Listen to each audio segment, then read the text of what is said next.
চাঁপাইনবাবগঞ্জের আমের বাজারে নৈরাজ্য চলছে। আমের দাম এবং ওজন নিয়ে দ্বন্দ্বে কমেছে বেচাকেনাও।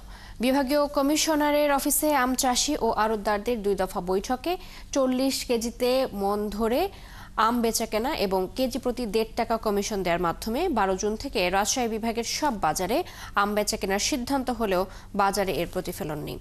বৈঠকের সিদ্ধান্ত সব পক্ষ মেনে নিলেও বাজারে এর ছাপ না থাকার জন্য আম চাষি, ব্যবসায়ী ও আড়তদার একে অপরকে দায়ী করছেন।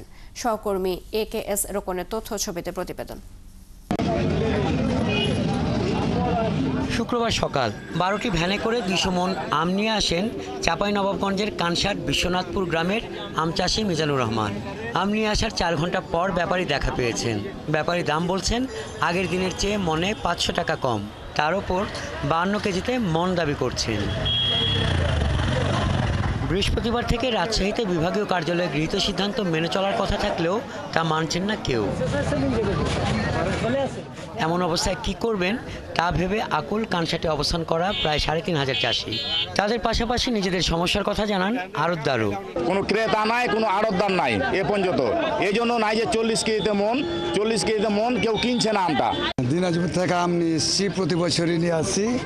তো গতবারের চাইতে এবারে দাম একটু কম, আমের সরবরাহ বেশি। আড়তদারেরা কোনো আমও সঠিকভাবে কিনতে পারছে না, কেন তারাও দ্বিধাদ্বন্দ্বে আছে।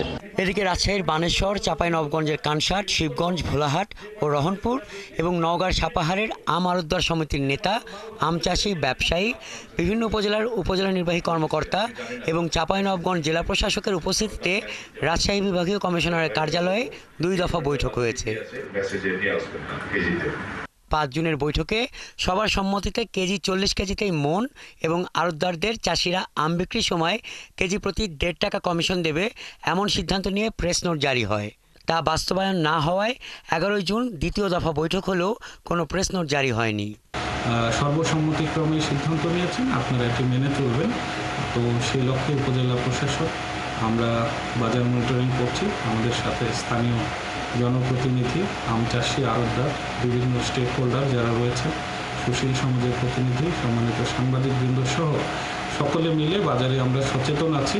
তবে আম চাষিরা বলছেন বিক্রেতা ও ক্রেতার স্বার্থ রক্ষায় সর্বসম্মতিক্রমে গুরুত্বপূর্ণ পদক্ষেপ নেওয়া হলেও বাজারে আমের দাম ও ওজন নিয়ে অসঙ্গতি রয়েই গেছে।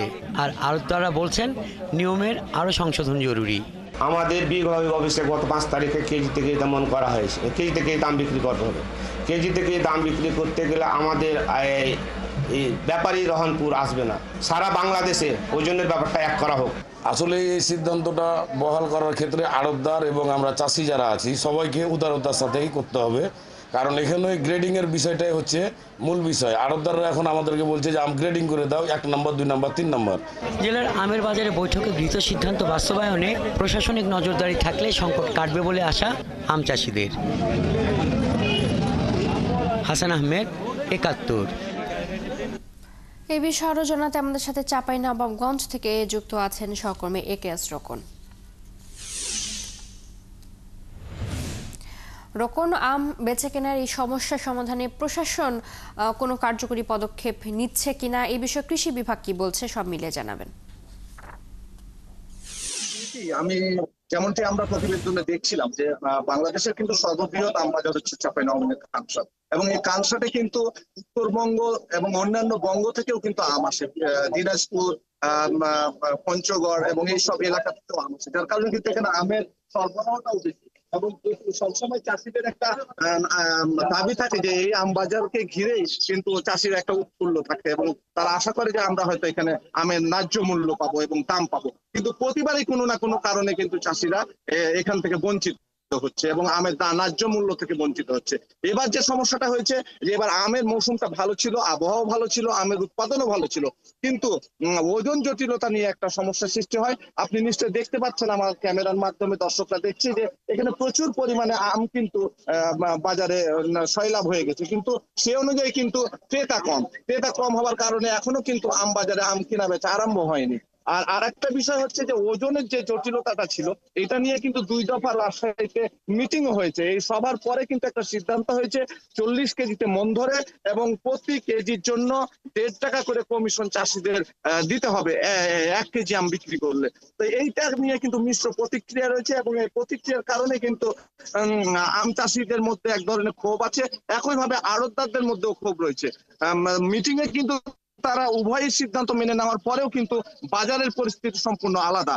এখানে কিন্তু 40 কেজিতে মন নেবার কথা থাকলেও 52 কেজি ধরে যে দামটা পড়ে সেই দাম অনুযায়ী 40 কেজিতে মন ধরে বিক্রি করা হচ্ছে এবং এইভাবে তারা কিন্তু আম বিক্রি করছে। তবে কমিশনের বাড়তি যে সমস্যাটা হচ্ছে সেটা হচ্ছে কমিশন নেওয়া হচ্ছে। আমরা যদি একজন আম চাষির সাথে কথা বলার চেষ্টা করি যে আসলে বাজারের পরিস্থিতিটা তিনি কি দেখছেন, আপনি বাজারে কি আজকে পরিস্থিতি? বেচা কেনা নাই, আম অনেক নেমেছে, কোনো গ্রাহক নাই। কিন্তু আমরা একটা চাচ্ছিল কি আমটা ফলাইলো, কিন্তু বাংলাদেশের ভিতরে চাঁপাইনবাবগঞ্জে আমরা আম চাষ করি, কিন্তু আমে বৃষ্টি 1 লক্ষ টাকা বীজ দোকানে বাকি, কিন্তু আমরা বেচা কেনা করতে যাই 60,000 পাই। তাহলে আমরা কি থেকে 20 লাখ টাকা দিই, আর আমরাই কি খাই আমার ঘেটে।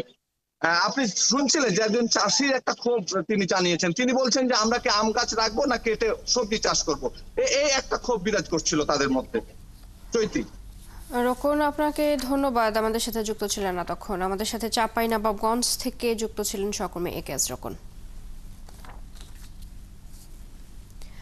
আগামী সংসদ নির্বাচনের আগে শেখ হাসিনা সহ সকল অপরাধীদের বিচার শেষ করার দাবি জানিয়েছেন বিএনপির কেন্দ্রীয় নির্বাহী কমিটির সদস্য রুহুল কুদ্দুস তালুকদার দুলু। শুক্রবার রাতে নাটোরে এক পথসভায় তিনি জানান, বিগত 15 বছরে আওয়ামী লীগ, ইলিয়াস চৌধুরী আলম সহ অসংখ্য বিএনপি নেতাকর্মীকে হত্যা, নির্যাতন ও গুম করেছে। সেই সাথে 2024 সালে 5 আগস্টের আগে শিক্ষার্থীদের হত্যা করেছে। তাই শেখ হাসিনা সহ এসব হত্যাকারীর বিচার এই দেশের মাটিতে হতেই হবে। শেখ হাসিনার বিচার, এই শেখ হাসিনা আওয়ামী লীগ, যে আওয়ামী লীগ অত্যাচার করেছে 15 বছর এবং 15 বছর বিএনপি নেতা কর্মীকে হত্যা করেছে এবং এই 5 আগস্টের আগে যে সমস্ত ছাত্র ছাত্রীকে হত্যা করেছে তাদের বিচার এই বাংলাদেশের মাটিতে হবে। বিচার ও সংস্কার করে নির্বাচন করার দাবি জানিয়েছেন জাতীয় নাগরিক পার্টির কেন্দ্রীয় যুগ্ম সদস্য সচিব লুৎফর রহমান। শুক্রবার বিকেলে জামালপুর পৌর এলাকার বাইপাস সড়কের লাইট হাউস মোড় চন্দ্রায় জাতীয় নাগরিক পার্টি জেলা কার্যালয় উদ্বোধন করা হয়। সেখানে লুৎফর রহমান জানান, পটুয়াখালীর গলাচিপায় ডাকসুর সাবেক ভিপি নূর এবং তার নেতাকর্মীদের ওপর যে হামলাটি হয়েছে সেটি সবাইকে স্মরণ করিয়ে দেয় সংস্কারবিহীন বাংলাদেশে কী ধরনের নির্বাচন হবে। কাঙ্ক্ষিত লক্ষ্যে পৌঁছানোর পরেই নির্বাচন হওয়া উচিত বলে মনে করেন তিনি।